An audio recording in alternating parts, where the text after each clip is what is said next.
वजह से वो जमीन पर ऐसे लेट गया था और दर्द के मारे करा रहा था। तो फिर उन्होंने इधर उधर देखा, उस बड़ी गंभीरता से उसकी नाड़ी पकड़ी और नाड़ी पकड़ के कहा कि बहुत केले खाए हैं तुमने, इसके लिए पेट में दर्द हो रहा है। तो घर में सब लोग बहुत प्रभावित हुए कि इन्होंने नाड़ी देख के पहचान लिया कि इसने केले खाए हैं।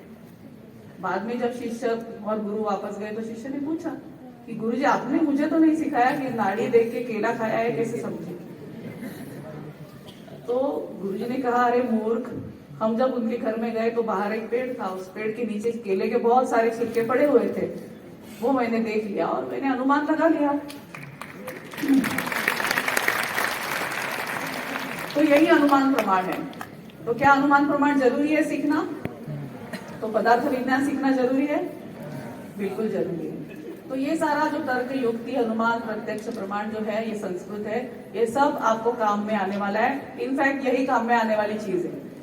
तो फर्स्ट ईयर में बिल्कुल इसको नजरअंदाज ना करें, इसको ठीक से, सिर्फ पासिंग मार्क्स ऐसे नहीं चलेगा, क्योंकि पेशेंट देखते वक्त 35% देखा, बाद में नहीं, बाकी का 70% नहीं देखा, ऐसा नहीं चलता है। तो इसके लिए हमारा जो अभ्यास है वो 100% होना चाहिए। Next please. इसके साथ साथ फिर हमको कोई फॉरेन लैंग्वेज आ रहा है तो भी बहुत बढ़िया बात है।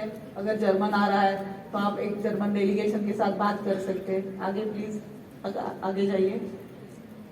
एडवांस टेक्नोलॉजी और कंप्यूटर स्किल्स, ये तो आजकल आना बहुत जरूरी है। आप देख रहे हैं कि सेमिनार में भी कितनी सारी चीजें हम तकनीक के वजह से कर पाए हैं, इतने सारे बुक्स बिक गए। तो इसका मुख्य कारण वो बुक्स की तो वैल्यू है ही, लेकिन जो उसका यूजर फ्रेंडलीनेस है कि इजीली हम इसको बुक कर सकते हैं, ये सारी जो बातें तकनीक की है उसको सीखना भी बहुत जरूरी है। नेक्स्ट, अच्छा प्रेजेंटेशन स्किल होना, ये भी बहुत है। आजकल ऐसा है कि जो बहुत अच्छे से चीज को मार्केट कर सकता है, अच्छे से बेच सकता है, उसका सब कुछ बिकता है। कि किसी के पास बहुत अच्छी चीज है लेकिन वो बोल नहीं पा रहा है, उसको प्रेजेंट नहीं कर पा रहा है, तो फिर वो नहीं चलेगा। तो अच्छा प्रेजेंट, नेक्स्ट प्लीज। अच्छा प्रेजेंटेशन स्किल होना, ये भी बहुत जरूरी बात है। हाँ, टू मेंटेन द हेल्थी, तो जो ब्राह्मी मुहूर्त है, उत्तिष्ठ है, बताया आयुर्वेद में, तो हम खुद ही अगर 8 बजे 9 बजे उठ रहे हैं, हम रात को नेटफ्लिक्स देखते हुए 2 बजे तक जाग रहे हैं, तो क्या कोई पेशेंट हमारी बात सुनेगा? तो ये जो सारी बात है वो हमको खुद में, स्वयं में पहले करनी चाहिए, उसके बाद ही ये हमारे पेशेंट में रिफ्लेक्ट होगा। ये बहुत इंपॉर्टेंट बात है। मुझे ऐसे लगता था कि स्वस्थ वृद्धि विषय ऑप्शन में रखने का है, लेकिन मैंने जब 97 में अपना प्रैक्टिस शुरू किया, उस वक्त, अभी प्रैक्टिस शुरू करके 1-2 महीना ही हुआ था, मेरे पास कहीं ना कहीं से कोई एक जर्मन पेशेंट गलती से आ गया और वो खुद डॉक्टर थे, सर्जन थे। उन्होंने कहा कि मुझे IBS की तकलीफ है और मुझे बहुत ही उसके वजह से परेशान मैं हो गई हूँ और मैं ढूंढते ढूंढते यहाँ आ गई हूँ, and I don't want to take any of your medicine because they contains metals, so you just tell me about your regime. तो मुझे तो पता ही नहीं था ये रेजिम चीज क्या है। फिर मैंने उनको कहा कि I am very busy for this 2 days, so I give you my appointment after 3 days।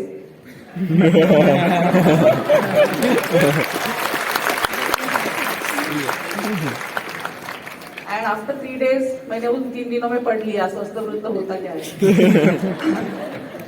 और उसके बाद मैंने उसको बुलाया, उसको कहा कि देखो आपकी पूरी दिनचर्या मुझे बताओ। फिर मैंने उसको बताया कि आप खाना जल्दी खाओ, सूर्यास्त के पहले खाओ, ब्रेड नहीं खाना, खुद रोटी बना के खाओ। रोटी बनाना उसको सिखा लिया, ये सब किया। उसके मैंने कहा, उसको कहा कि खाने के बाद ना आप शतपावली करो। तो मतलब क्या कि 100 कदम, तो 100 के ज्यादा मैंने थोड़ा ज्यादा बताया कि 2000 कदम चलो।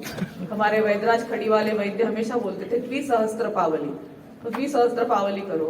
वो मैंने उसको बता दिया ऐसे करना है। तो उसने मुझे पूछा कि ये कितने महीने का कोर्स है? तो क्या कोर्स? मैंने बोला, ठोक दिया 2 महीने का है। 2 महीने के बाद उसका मुझे ईमेल आ गया। उस वक्त ईमेल ये बहुत नई बात थी।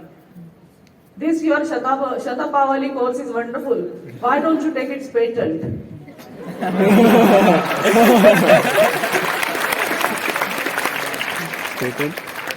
तो मुझे समझ में आ गया कि स्वस्थ वृत्त की कीमत क्या होती है।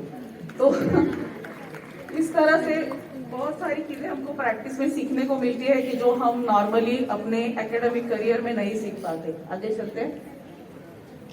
Ready to travel and gather various experiences. या आप अपने क्लिनिक में अगर बैठ के रहेंगे, आपके घर में बैठ के रहेंगे, तो आपको कैसे पता चलेगा कि कितने सारे वैद्य इतना अच्छा अग्निकर्म कर रहे हैं, दांत बिना पेन के निकाल रहे हैं, इतना सारा अच्छा काम कर रहे हैं। ये सारे वैद्य आपको यहाँ मिले। पिछले 3 दिन से आप आए हैं नागपुर, इतनी जगह जाएंगे, अलग अलग कल्चर्स को देखेंगे, अलग अलग लोगों को मिलेंगे, तो फिर हमको बहुत सारा ज्ञान जो फॉर्मल सिस्टम में नहीं मिल सकता है, ऐसा ज्ञान हमको मिलता है। और विद्यार्थियों को बहुत ज्यादा ट्रैवलिंग करना चाहिए और 5 स्टार में नहीं रहना है, अलग अलग ऐसी जगह रहो, वहाँ का खाना खाओ, वहाँ के लोग क्या चीजें यूज करते हैं, कैसे रहते हैं, कैसा ड्रेसिंग करते हैं, ये सारी बातें आयुर्वेद है। आयुर्वेद मतलब सिर्फ पुस्तक ग्रंथ ऐसा नहीं है।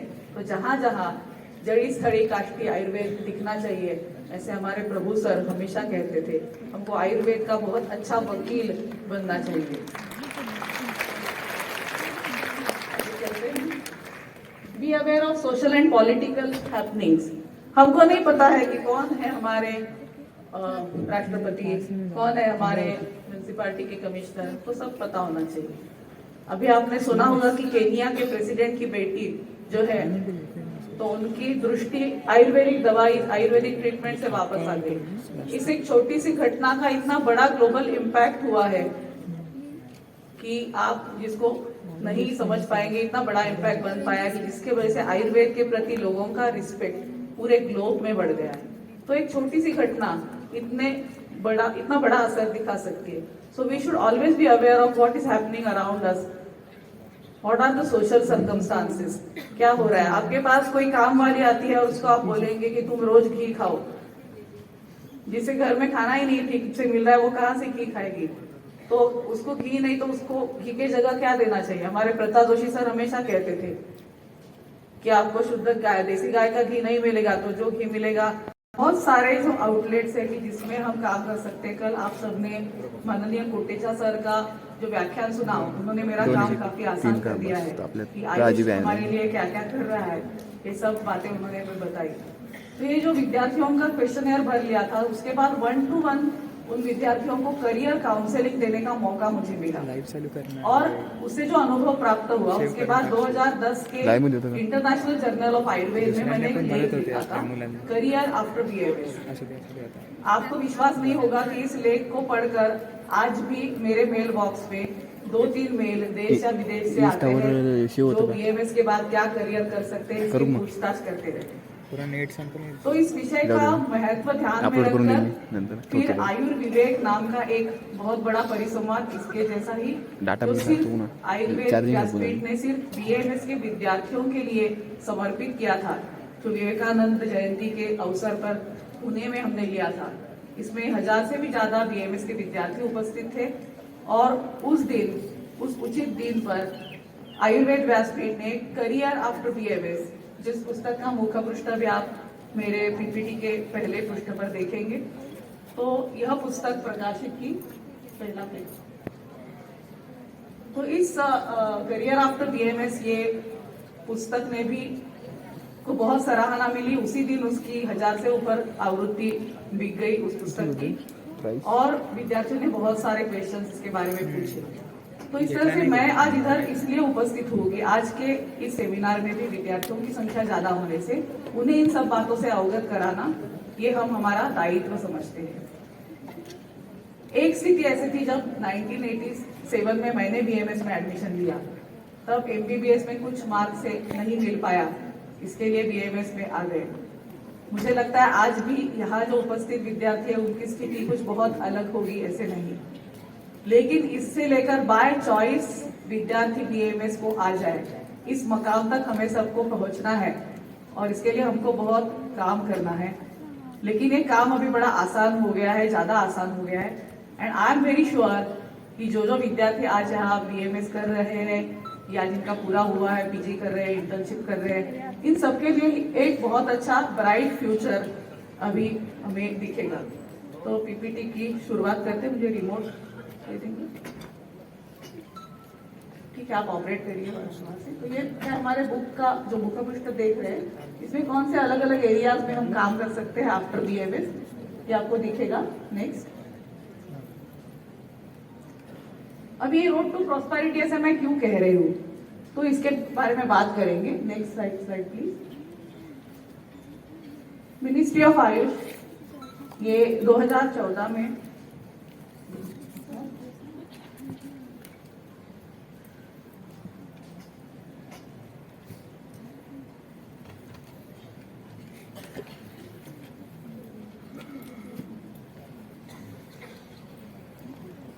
हाँ 2014 में मिनिस्ट्री ऑफ आयुष, हमको आयुष की एक अलग मिनिस्ट्री मिल गई। तो अब तक सिर्फ एक डिपार्टमेंट था, तो एक मिनिस्ट्री मिलने के बाद एक केंद्रीय मंत्री भी उसके लिए मिल गए, और जिसके वजह से ये आयुष सेक्टर में बड़ा तेजी से काम होने लगा। उसके बाद की जो डेवलपमेंट है, राष्ट्रीय आयुर्वेद दिवस, हम धन्वंतरी जयंती के दिन राष्ट्रीय आयुर्वेद दिन मनाने लगे। और अभी ऐसी स्थिति है कि भारत को छोड़कर भी बहुत सारे कंट्रीज में ये आयुर्वेद दिवस अभी मनाते हैं। मुझे लगता है कि हम सब ने अगर मिलकर प्रयास किया तो जागतिक आयुर्वेद दिन डिक्लेयर होने में बड़ी देर नहीं है। तो लेकिन इस सब के लिए हमको कमर कसनी पड़ेगी, बहुत अच्छी तैयारी करनी पड़ेगी। वो क्या करनी है हम आगे के प्रेजेंटेशन में देखेंगे। Next slide please. कल हमने जिसकी बात कोटेचा जी कर रहे थे, all India institute of Ayurveda, इसकी स्थापना होना 2017 में एक बहुत बड़ा माइलस्टोन था। इस इंस्टीट्यूट जिस तरह से ये इंस्टीट्यूट तरक्की कर रहा है, इससे ध्यान में आता है कि जल्द ही AIIA ये एक एपेक्स इंस्टीट्यूट बनने वाला है, जिसमें एक विद्यार्थी के लिए जो आवश्यक चीजें हैं, एकेडमिक्स, क्लिनिकल प्रैक्टिस और साइंटिफिक रिसर्च, ये तीनों चीजें एक साथ एक छत के नीचे एक अच्छे डायरेक्शन के अंदर चले, ये बात धीरे धीरे AIIA में प्रूव हो रही है। कोविड में जिस तरह का काम इन लोगों ने किया है, और इसी को दोहराते हुए आगे भी अलग अलग ऑल इंडिया इंस्टीट्यूट पूरे देश में बनने वाले हैं, जिसका दूसरा उदाहरण कि गोवा में अभी नियर फ्यूचर में ये ऑल इंडिया इंस्टीट्यूट चलने शुरू होने वाला है। अभी यहाँ जो एकेडमिक काम करना है, जो साइंटिफिक रिसर्च करना है, जो क्लिनिकल प्रैक्टिस करनी है, यहाँ जो पेशेंट्स आ रहे हैं उनकी 5 स्टार पेशेंट से लेकर एकदम जो अंत इसका तक पेशेंट आता है, ये सबको ट्रीट करना है। तो ये सब काम करेगा कौन? आप लोग करेंगे, जो विद्यार्थी यहाँ बैठे हैं। तो इनके ट्रेनिंग की जिम्मेदारी जो है ये पूरी इन संस्थाओं ने उठाई है। इसका मैं एक एग्जांपल आपको देती हूँ कि आयुष चैलेंज प्रोग्राम, ऐसा एक स्टार्टअप चैलेंज प्रोग्राम इन्होंने चालू किया है कि जिसमें एक विद्यार्थी अगर कोई नया इनोवेटिव आइडिया लेकर आता है तो इसको बूस्ट देने के लिए कुछ उसको इसमें पैसे भी मिल जाएंगे, और उसके साथ साथ इस इनोवेटिव आइडिया के लिए एक इंक्यूबेशन सेंटर की तरह AIIA काम करेगा। तो इस तरह के बहुत संस्थान नए नए बनने वाले हैं जो हमारे लिए है, और जिसका पूरा फायदा उठाना ये हमारी जिम्मेदारी बनती है। आगे चलते हैं प्रेजेंटेशन में। Next slide please. Ayush hospitals, Ayush wellness centres, Ayush clinics की चेन डिस्ट्रिक्ट लेवल से लेकर नेशनल लेवल तक बनने जा रही है। यहाँ भी बहुत सारे लोगों की, बहुत सारे रिसोर्स पर्सन की, स्टाफ की जरूरत है, और जहां आपको काम करने का जरूर मौका मिलने वाला है। नेक्स्ट। लगभग पिछले 18, 19, 20, 3, 4, 5 साल में 50 से भी ज्यादा MOUs, मेमोरियम ऑफ अंडरस्टैंडिंग, बहुत सारी कंट्रीज के साथ, जैसे जर्मनी है, ऑस्ट्रेलिया है, न्यूजीलैंड है, कनाडा है, इन सब देशों के साथ हम अलग अलग तरीके से, कोई टेक्निकल इंस्टीट्यूट से, कोई यूनिवर्सिटी के साथ हम टाइप्स और MOUs कर रहे हैं, जिसके वजह से आपको आगे जाकर विदेशों में जाके काम करने की, NIA जैसे संस्थान है, नीति आयोग है, WHO है, ऐसी बड़ी बड़ी संस्थाओं में काम करने का जरूर मौका मिलने वाला है। Next please. ये अभी जो ग्लोबल समिट हुआ, इसकी बात कल हुई है, इसके लिए मैं ज्यादा इसमें बात नहीं कर रही हूँ, लेकिन माननीय मोदी जी ने इसमें सब जो निवेशक है, जो इसमें पैसे लगाने वाले इन्वेस्टर्स है, उनको ऐसे बताया है कि आप ज्यादा से ज्यादा आयुष में इन्वेस्ट करो, कि जिससे पूरे ग्लोब को या पूरे देश को एक सस्टेनेबल हेल्थ फ्यूचर मिलने वाला है। तो जब किसी देश के प्रधानमंत्री एक इंटरनेशनल डायस पर ऐसी बात करते हैं, तो आयुष सेंटर को कितना अच्छा आयुष को फ्यूचर होगा, इसको आप इमेजिन कर सकते हैं। तो इसमें उन्होंने ऐसी भी बात की कि जो यूनिकॉर्न स्टार्टअप्स होते हैं, एक $7 बिलियन के आगे जिनका कारोबार चलता है, ऐसे यूनिकॉर्न क्लब में भी आयुष के कुछ स्टार्टअप अभी जल्दी वो एक्सपेक्ट कर रहे हैं। तो इनकी उतनी जो एम्बिशंस है, क्या हम उसको पूरे पढ़ने वाले हैं, क्या हम उसके काबिल है, क्या हम अपनी तैयारी कर सकते हैं, इसका रिट्रोस्पेक्शन हम में से सब ने करने की जरूरत है। Next please. ये इसके बारे में आपने सुना होगा, heal by India, heal in India, इसके द्वारा आयुष वीजा की बात की है। कुछ 45 कंट्रीज इंट्रोड्यूस किए हैं, उन्होंने आइडेंटिफाई किए हैं कि जिन कंट्रीज के लोग यहाँ पे आएंगे इनको वीजा जो है वो एकदम आसानी से किस तरह से मिल पाएगा, इसके बारे में उन्होंने कुछ काम करना शुरू किया है। जल्द ही ये जो योजना आयुष वीजा की ये चालू हो जाएगी और 44 नेशंस से लोग पंचकर्म के लिए अलग अलग थेरेपी मिल सकता है, इसकी आप कल्पना कर सकते हैं। इसके बाद आता है नेक्स्ट स्लाइड प्लीज, आयुष मार्ग। जो आयुष के हमारे प्रोडक्ट्स है उनको हमें ग्लोबली अगर बेचना है तो इस प्रोडक्ट्स को कोई ऐसा एक स्टैंपिंग या मार्किंग नहीं है कि जिसको ग्लोबली लोग एक्सेप्ट करें। तो ये आयुष मार्ग की सिस्टम भी जल्दी ही डेवलप हो जाएगी, जिससे हम हमारे प्रोडक्ट्स जो है पूरे देश विदेश में भेज सकेंगे। तो एक ऐसे अंदाजा है कि 150 से ज्यादा कंट्रीज में इंडिया का आयुष के केडर में ट्रेड शुरू हो जाएगा और आज से 5 गुना ज्यादा या 5 से 10 गुना ज्यादा इसमें ग्रोथ एक्सपेक्टेड है। तो ये सब मैं आपके सामने इसलिए रख रही हूँ कि ये बातें जब हमने बीएमएस किया तब बिल्कुल नहीं थी, हम ऐसा सोच भी नहीं सकते थे। आप लोगों के सामने बातें एक्चुअली हो रही है। So you are the most luckiest people, so have got so many things to do. Next please. ये आपको जीसीपीएम की भी कल बात हुई है कि